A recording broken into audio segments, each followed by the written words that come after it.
ఒక సంవత్సరం వానలు ఉధృతంగా పడుతున్నాయి.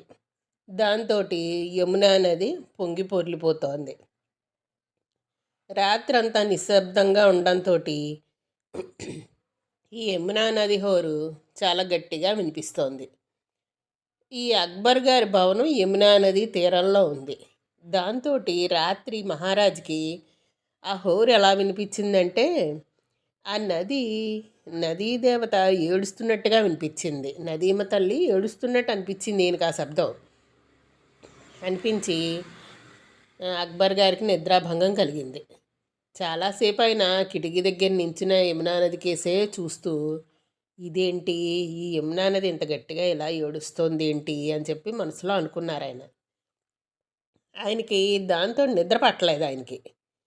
ఆయన ఏమనుకున్నా, యమునా నది ఏడుస్తోంది అలాగే వినిపిస్తోంది ఆయనకి. దాంతో ఆయనకి నిద్ర పట్టలేదు ఇంకా. ఎందుకు ఆ తల్లి అలాగ బాధపడుతోంది అని చెప్పి ఆయనకి నిద్ర పట్టలేదు. ఆయన కూడా బాధగా అలాగే రాత్రి తెల్లవారు మెలకుగా ఉండి ఆలోచిస్తూ ఉన్నారు. మర్నాడు సభలోను ఆ సభలో ఉన్న వాళ్ళందరికీ రాత్రి జరిగిన విషయం చెప్పారు ఆయన, అక్బర్ పాదుషా. చెప్పి, మీలో ఎవరైనా యమునా నదికి ఏం కష్టం వచ్చిందో, ఎందుకు బాధపడుతుందో చెప్పగలరా అని చెప్పి అడిగారు. అడిగేసరికి ఈ సభలో ఉన్న వాళ్ళందరూ తెల్లబోయారు.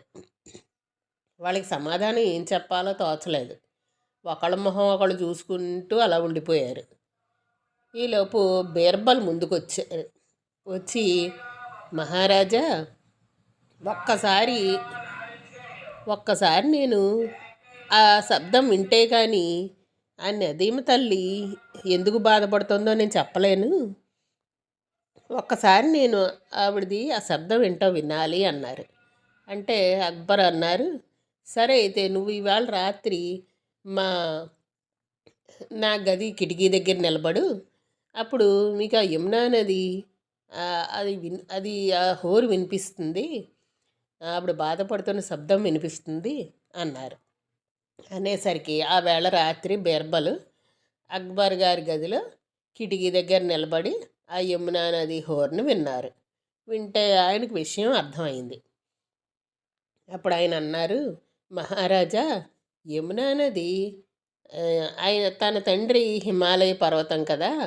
ఆవిడ తన తండ్రి ఆ హిమాలయ పర్వతాన్ని వదిలి, ఆవిడ అత్తగారి ఇల్లేమో సముద్రం, అందుకని అత్తగారింటికి వెళ్తోంది. తండ్రిని పుట్టింటిని వదిలి వెళ్తోంది కదా, అందుకని ఆవిడ దుఃఖంతో ఏడుస్తోంది అని చెప్పి ఆయన మర్నాడు సభలో దాన్ని వివరంగా చెప్పారు అక్బర్ పాదుషాకి. అలా చెప్పేసరికి, ఓహో అలాగా అని చెప్పి అక్బర్ పాదుషా కూడా సమాధాన పడ్డారు. ఈయన చెప్పిన దానికి, బీర్బల్ చెప్పిన దానికి ఆయన కూడా అమ్మయ్య, ఓహో అందుకని బాధపడుతోందా యమునా నది అని చెప్పి ఆయన తృప్తి చెందారు ఈయన సమాధానానికి. దాంతో సభలో ఉన్న వాళ్ళందరూ కూడా, అమ్మయ్య, ఈ బీర్బల్ మన ఒడ్డున పడేశాడు, లేకపోతే ఇప్పుడు ఈ రాజుగారికి సమాధానం చెప్పకపోతే ఈయన ఏం చేస్తారో ఏంటోను. రాజులకు కోపం వస్తే శిక్షలు వేసేస్తారు కదా, వాళ్ళు ఉరి శిక్ష అయినా వేసేయగలరు. అందుకని ఈ బీర్బల్ మన ఒడ్డున పాడేశాడు ఇలా చెప్పి, అమ్మయ్య బతుకు జీవుడా అనుకున్నారు సభలో ఉన్న వాళ్ళందరూ.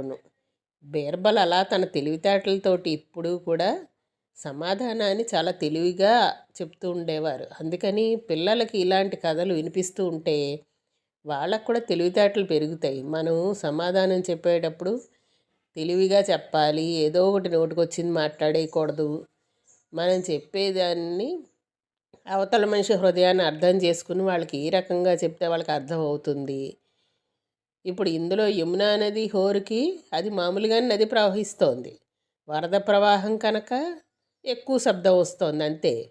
ఈయనకి ఎలా వినిపించింది, ఆ యమునా నది ఏదో బాధపడుతున్నట్టుగా వినిపించింది అక్బర్ పాదుషాకి. అలాగని అది యమునా నది హోరండి, ఊరికే వరద ప్రవాహం వల్ల అలా వస్తోంది అని చెప్పి అనుకోండి, అంటే నాకు తెలియదు ఆ విషయం, అది నువ్వు అలా చెప్తావా అని చెప్పి ఏం చేస్తాడు ఈ రాజు, కోపం వచ్చిందంటే ఉరిశిక్ష వేసేస్తాడు. అందుకని రాజుగారికి అలా చెప్పకూడదు. ఆయనకి ఏం చెప్పాలి, ఏదో రకంగా ఆయన్ని మాయ చేసి తృప్తి పడేటట్టుగా చేయాలి. ఎందుకంటే అందులో పెద్ద విషయం ఏం లేదు, అదేమంత ఇంపార్టెంట్ విషయం ఏం కాదు. దానివల్ల రాజ్యానికి నష్టం లేదు, రాజుగారికి నష్టం లేదు, ప్రజలకి నష్టం లేదు. అందుకని ఏం చెయ్యాలి, అది అనవసరమైన విషయం కదా. అందుకని దానికి ఏదో ఒక సమాధానం చెప్పచ్చు. అలాగని ప్రతి ఇంపార్టెంట్ విషయానికి మాత్రం అలా చెప్పకూడదు. ఏదో ఒకటి చెప్పేసేసి సమాధాన పరచకూడదు. ఏ సమయానికి ఏది చెప్పాలి అనేది కూడా ఆలోచించాలి. ఇది ముఖ్యమైన విషయమా కాదా?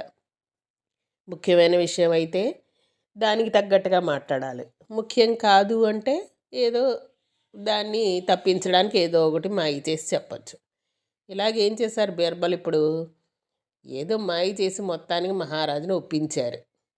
తన తండ్రిని విడిచిపెట్టి పుట్టింటిని విడిచిపెట్టి అత్తారింటికి వెళ్తోంది కదా, అందుకని బాధపడుతోంది ఆ యమునా నది అనేసరికి ఓహో అలాగా అని చెప్పి ఆయన మనసు తృప్తి పడింది.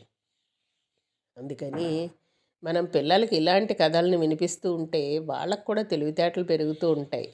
ఎవరితోటి ఎలా మాట్లాడాలి అనేది వాళ్ళకు కూడా అర్థమవుతూ ఉంటుంది. పూర్వకాలం ఇలాంటి కథలే వినిపిస్తూ ఉండేవారు పిల్లలకి. అంతేకాని అర్థం లేని కథలు అవన్నీ వినిపిస్తే పిల్లలకి దానివల్ల వాళ్ళకి తెలివితేటలు పెరిగేదేమి ఉండవు, ఉన్నది కూడా మర్చిపోతారు వాళ్ళు. అందుకని ఇటువంటి మంచి మంచి కథలు పిల్లలకి వినిపించండి, వాళ్ళు కూడా అభివృద్ధిలోకి వస్తారు. సరే ఉంటాను, బాయ్.